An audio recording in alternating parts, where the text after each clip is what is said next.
Hello, welcome to Unicorn Princess Tarot. So, ito yung reading natin for Earth Sign, Taurus, Virgo, Capricorn. Take only what resonates, guys. Hindi po ito magre-resonate sa lahat. So, kunin mo lang yung mga messages na magre-resonate para sa'yo. So, this is for Earth Sign, Taurus, Virgo, Capricorn, kapalaran sa pag-ibig. Sa mga hindi pa po nakaka-subscribe sa ating channel, pa-subscribe na lang po, no? Pahit ng notification bell. At ma-appreciate ko po lahat ng likes, comments, and share. So, sana po mag-iwan kayo sa baba. Sobra-sobra pong na-appreciate kayo nagpapakita ng malaking suporta po sa akin. Start na po na natin ang reading mo, Earth Sign. General love reading for Earth Sign. 3 of Coins. 6 of Cups.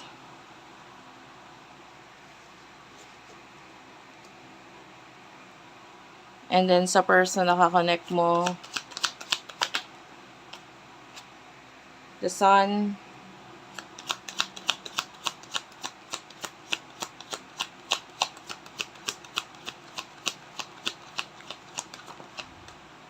Eight of Cups.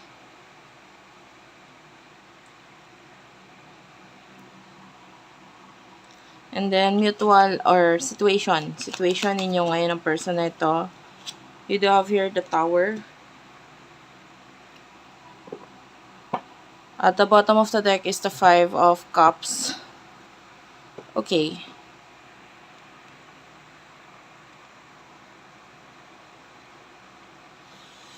Okay.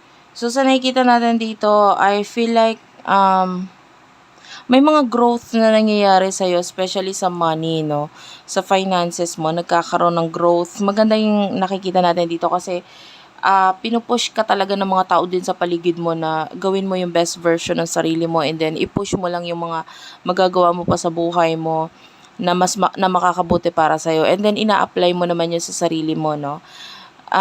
May iba sa inyo, may mga ginagawa kang maybe cleansing, pag-aalis ng mga hindi na healthy or mga bagay na pwedeng iba tinatapon na, no? Kasi hindi na nakakabuti para sa'yo or could be wala ng silbi sa buhay mo. Yung iba may mga paglilinis ng bahay na ginagawa, ganyan. And because para mas ma-welcome mo yung mga bagong opportunities at yung growth sa buhay mo. Now with the Six of Cups, I feel like you're thinking of someone in the past right here. But pero parang tinitignan mo na lang siya na parang you feel like meron na siyang kakonect na iba and parang hinahayaan mo na lang din. Part of you is nag-iisip lang naman. Maaaring hindi ka pa sure regarding this matter. And pagdating sa person na with over the Sun, currently he or she is happy kung ano man yung mga meron siya ngayon. This person is currently thinking about the future with the Eight of Cups. And then, pwedeng nagkakaroon ng ending sa inyo with the Tower nitong person na ito, maybe even separation, pero both of you are nasa okay na kalagayan. Okay? Pwedeng masaya. Okay, sa person mo, and then on the other hand, sa'yo naman, focusing ka naman sa mga growth mo. So, ano yung mga nasa isip mo regarding this person?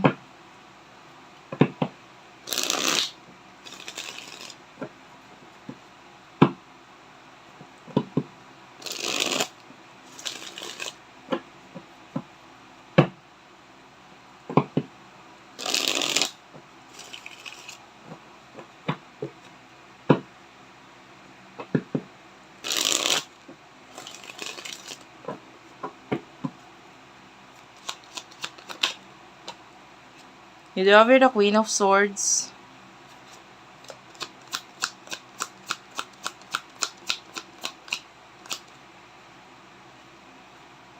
Ten of Wands is here. So, how about yung person mo naman nasa isip niya sa'yo? Five of Coins. Six of Wands. Clarify the Five of Coins, please.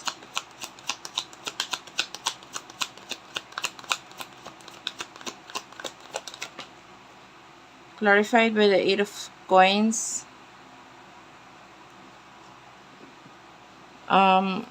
Mutual energy. 8 of wands. Bottom of the deck is a strength card, Leo energy.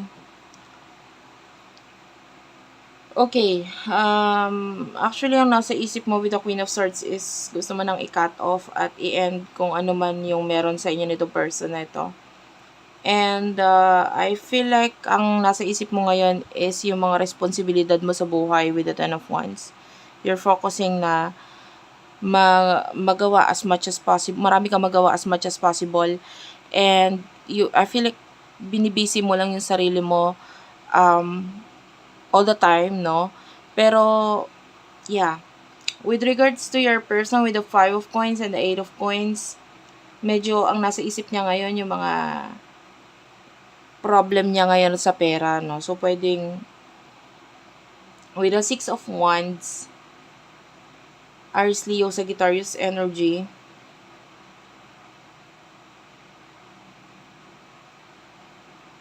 I feel like parang nagkaroon ng pagkakaabalahan yung person mo, which is pwedeng career, yan, trabaho, na parang masaya naman siya, okay naman siya dyan, especially with the sun. This is like happiness towards your person. Pero kahit anong pagod niya dito, hindi ako nakakita ng magandang flow ng money sa kanya. Kasi talagang, oo, nagsisipag siya, nagtatrabaho siya dyan, pero parang wala masyadong growth. Unlike sa'yo, meron. And sa person mo, wala.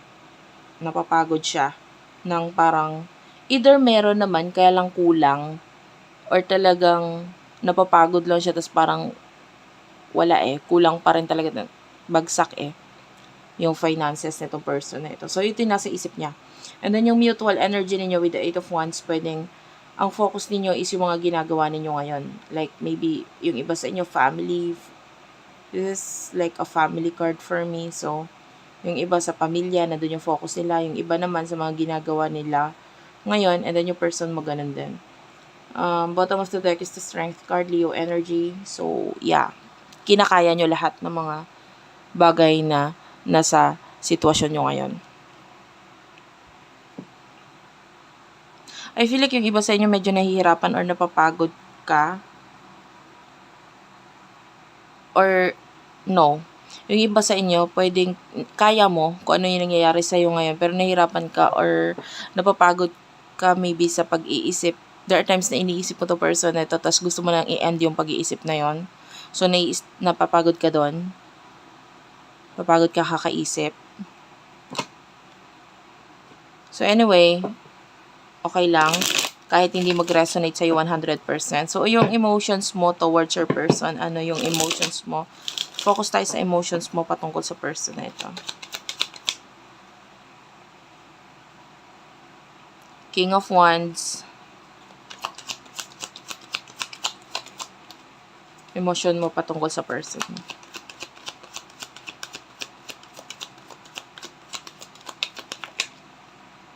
The Empress. Emotion niya para sa'yo.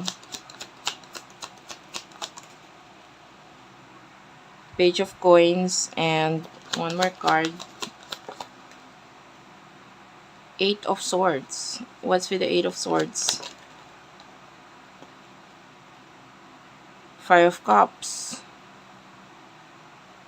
Mutual energy. The Death card. We do have here the Ace of Swords at the bottom of the deck.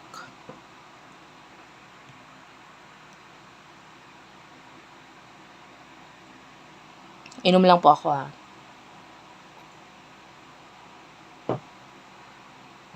Okay.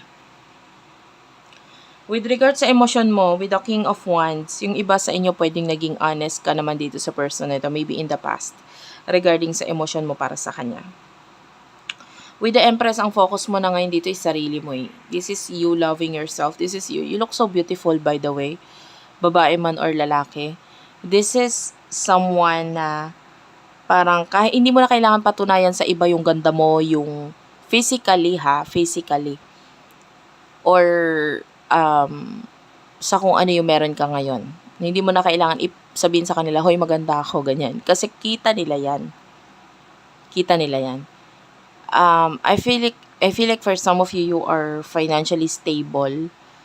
Ayan, ito rin yung kinakainggit ng iba sa'yo kasi financially you are stable, magaling ka. So, I really do like this energy right here. So, yung emotions mo, nasa sarili mo, mahal mo yung sarili mo. Mahal mo yung sarili mo ngayon. Kaya nga, dinedeclutter mo or tinatanggal mo yung mga hindi nakakatulong or hindi nakakabuti para sa'yo. Kung ito'y nakakasama, tinatanggal mo. Kung tingin mo ito'y makakapagpaganda, makakapagpaayos sa'yo, gagawin mo to. So, this is you.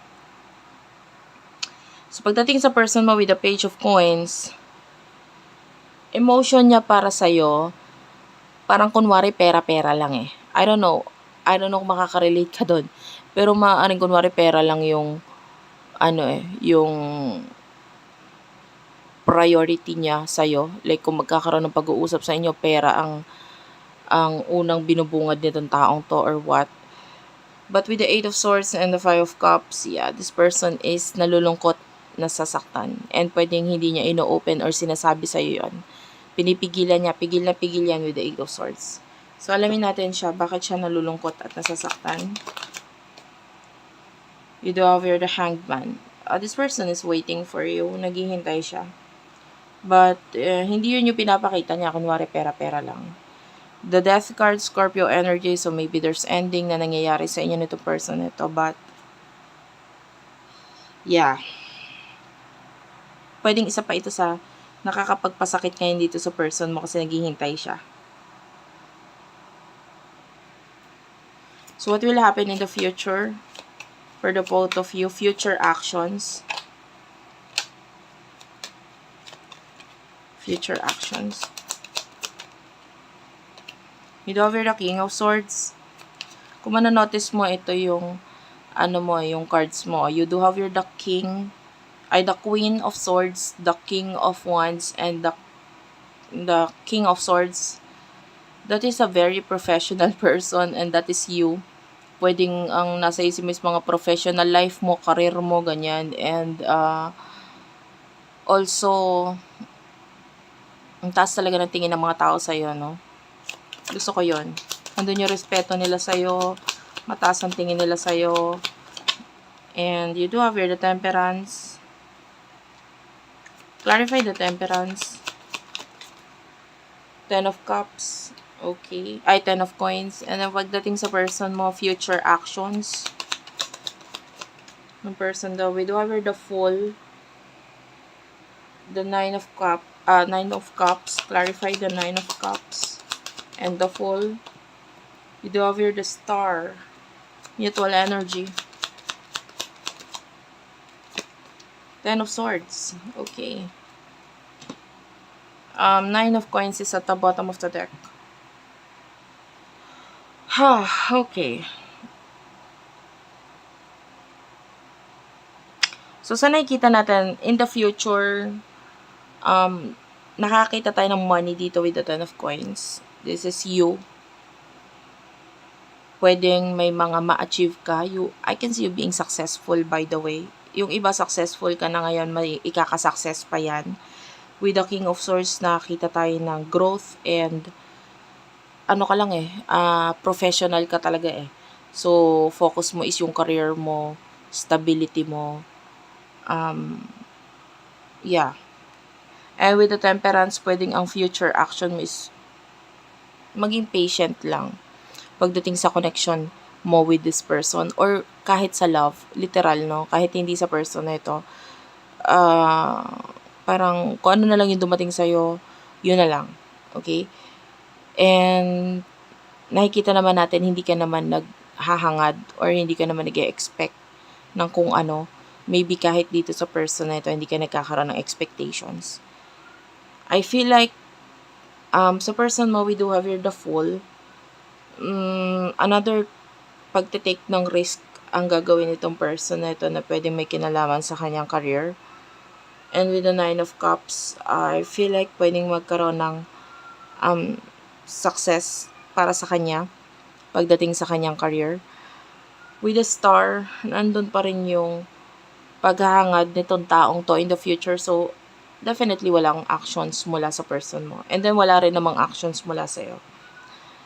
And then, with the Ten of Swords, there's ending. Nagtutuloy-tuloy yan with the Tower, Death card. Yan. If you would notice, the Tower, the Death card, ayan, this is an ending card. Tapos, sinabayan pa ng Ten of Swords. This is also an ending card. So, in the future, tuloy-tuloy yung ending na nangyayari sa inyo nitong person na ito. And then, ang focus ninyo is mga material things sa buhay ninyo. Pero nandun pa rin yung paghahangad nitong taong to with the star sa'yo. And alamin natin why this person is not taking actions. Bakit hindi siya naggagawa ng actions or movement. With over the Two of Swords, so undecided siya. With over the Moon, Pisces energy, so this person is also very secretive. So pwedeng sinisikreto niya or both, or hindi pa siya makapag-decide sa actions niya, especially hindi siya stable Hindi siya stable. Nakakita tayo ng problem regarding money. So stability is the main problem. Okay? So parang ayaw naman niya na mag-take ng actions tapos wala naman siyang maipakita sa'yo. Okay? Thank you for watching sa ating video. Sana mag-click ka ng like and please do comment down below. I do love you all, guys. Thank you for watching. Thank you sa mga subscriber ko na patuloy na nakasuporta sa akin. And sa mga bago, welcome. Sana mabigyan kita ng guidance. I love you all and bye-bye.